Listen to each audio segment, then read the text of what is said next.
Imagine a strip of water so narrow you could almost see across it, yet so powerful it holds the entire global economy by the throat. This is the Strait of Hormuz, the world's most volatile choke point. Right now, what's unfolding isn't just another minor naval standoff, it's the spark of a crisis that could go global in a heartbeat. Because if Hormuz bleeds, everyone feels the pain. We're talking about a shockwave that would send oil prices into orbit, skyrocket war insurance for every ship at sea, and shatter the energy security of nations from Europe to Asia.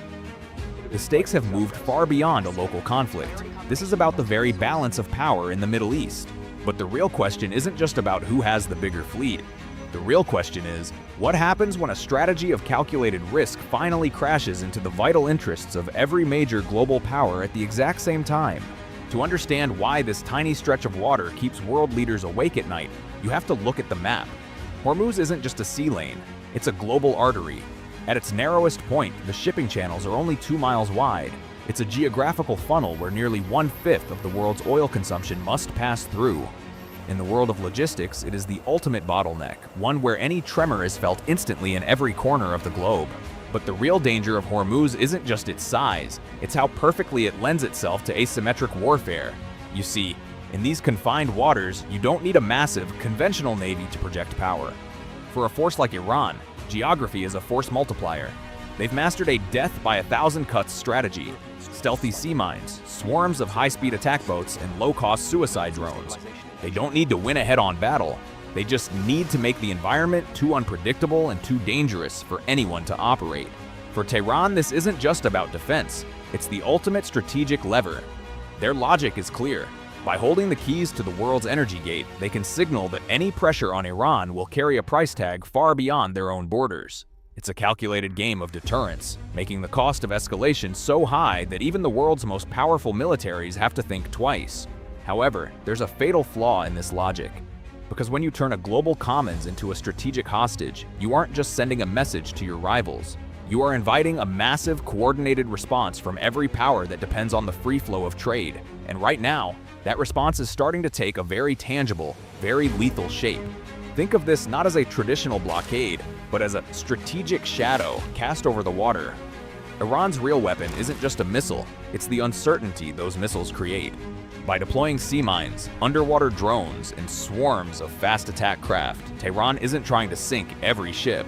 They are trying to make the cost of doing business simply too high to bear. In the modern world, a blockade doesn't have to be a physical wall. It's a psychological one. When risk increases, war insurance premiums skyrocket, ship owners reroute their fleets, and global energy markets react in a panic before a single shot is even fired. By expanding this pressure from the Persian Gulf all the way to the Red Sea through regional allies, Iran is playing a high-stakes game in the gray zone, applying enough pressure to squeeze their rivals but staying just below the threshold of an all-out war. It's a brilliant strategy for a power looking for leverage. But there is a razor-thin line between a leverage point and a pretext. By turning the strait into a theater of unpredictability, Tehran risks transforming a regional dispute into a direct challenge to the entire international maritime order. This is where the logic of the squeeze starts to unravel. You see, the Strait of Hormuz is not a private lake, it's a global highway. When the flow of energy to the world's largest economies is threatened, the conversation shifts from diplomacy to enforcement. The paradox for Iran is this: the harder they press, the more they justify the very thing they want to avoid, a massive, coordinated military intervention. Once a threat is perceived as systemic, global powers stop sending warnings and start moving carriers. The leverage that once felt like a shield suddenly becomes an invitation for a much larger, more lethal response. The question is no longer just how much trouble Iran can cause in the strait. The question becomes, what kind of overwhelming force will the US and its allies use to kick that door back open? And as the assembly of power begins, we are seeing the arrival of a machine designed for one thing: total maritime dominance. When the world's most vital artery begins to clog, Washington doesn't just send a letter of protest. It moves the most sophisticated military machine ever assembled. We are witnessing a shift from deterrence, trying to prevent a fight, to active deployment, preparing to win one. This isn't just about bringing more guns to the neighborhood, it's about a multi-layered system of power. On the surface, you have carrier strike groups. In the sky, strategic bombers and strike fighters. Below the waves, nuclear-powered attack submarines. And on the shores, the expeditionary strength of the Marine Corps. But look closer at the strategy. This assembly isn't designed for a single knockout blow. It's built for flexibility. It gives the US the ability to act at every level, from high-tech reconnaissance and mine-clearing operations to precision strikes and suppressing coastal defenses. It's an entire ecosystem of force, being calibrated to ensure that if the strait is closed, it won't stay that way for long. In the language of naval diplomacy, a carrier strike group is the ultimate punctuation mark. And in this narrative, the arrival of the USS George H.W. Bush changes the math entirely. This isn't just an extra ship. It is a 4.5-acre piece of sovereign territory that can move 500 miles in a single day. When a second carrier enters the theater, the pressure doesn't just double, it compounds. It allows for continuous flight operations, 24/7 surveillance, and an inescapable umbrella of air dominance over the entire strait. It sends a chilling psychological message. The gap in the strategy has been closed. But let's be precise. The goal here isn't total destruction, it's compellence. By parking these titans off the coast, the US and its allies are creating a controlled environment.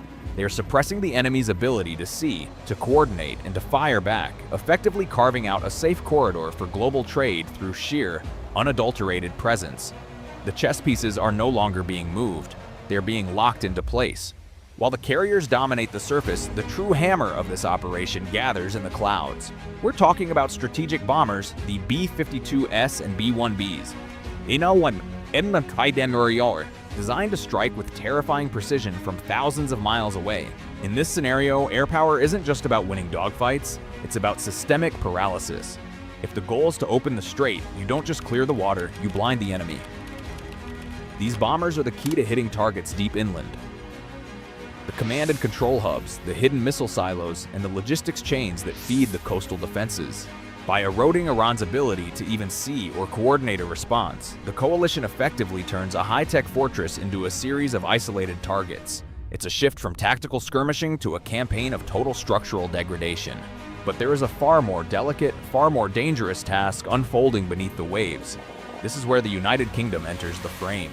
The Royal Navy doesn't just bring extra firepower, they bring world-class expertise in the dirty work of naval warfare, mine countermeasures.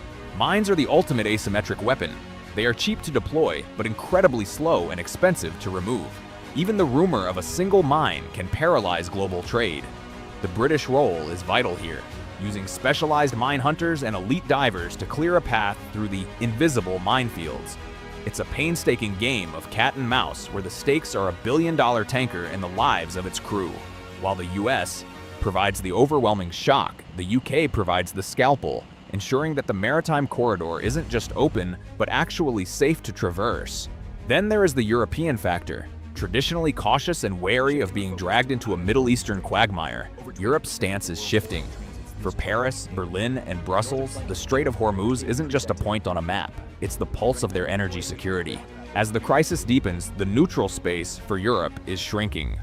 While they may not lead the first wave of strikes, their naval assets provide a critical second layer of deterrence. Their presence sends a unified message. This isn't just a Washington-Tehran dispute, it's a global coalition protecting the international order. By securing the periphery and managing the fallout in the Mediterranean, Europe ensures that the conflict remains contained. The strategic circle is tightening, and for Tehran, the realization is setting in. They aren't just facing a superpower, they are facing a system that cannot afford to let them win. If the order is finally given, don't expect a Hollywood-style carpet bombing. In the world of modern naval doctrine, the first move isn't about wiping everything out. It's about surgical suppression. To open the gate, you first have to blind the gatekeeper. The primary targets will be the eyes and ears of the coast. Long-range radars, coastal surveillance stations, and command and control hubs. By taking these out, the coalition effectively mutes the battlefield. Next on the list, the teeth. Mobile anti-ship missile batteries and the hidden bases for those high-speed swarm boats. The goal is simple: degrade Iran's ability to coordinate a response just long enough for the minesweepers to do their job. It's not a war of conquest, it's a high-stakes operation to reclaim the freedom of navigation through sheer tactical precision. But here's the real climax of this story. It's not about who has the bigger guns, it's about who controls the threshold of escalation. Iran is at its strongest in the gray zone. The space where they can create just enough chaos, just enough risk to make their enemies hesitate. This is where their leverage lives. However, the moment the conflict crosses into a full-scale operation, that leverage begins to evaporate. When the coalition converges, when the air is dominated and the sea is hunted, Iran's strategic space shrinks at an agonizing speed. This is the moment of no return. Whether it's the expiration of a final ultimatum or the first mine being neutralized under fire, the crisis stops being a game of shadows and becomes a reality from which neither side can easily retreat.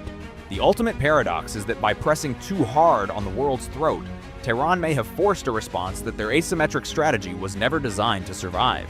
What makes this crisis so much more dangerous than a standard naval skirmish is the sheer complexity of the modern battlefield. We are looking at a multi-domain overlap where a cyber attack in one capital can trigger a missile launch in the strait. In such a tight, high-tension environment, the greatest enemy isn't firepower, it's miscalculation.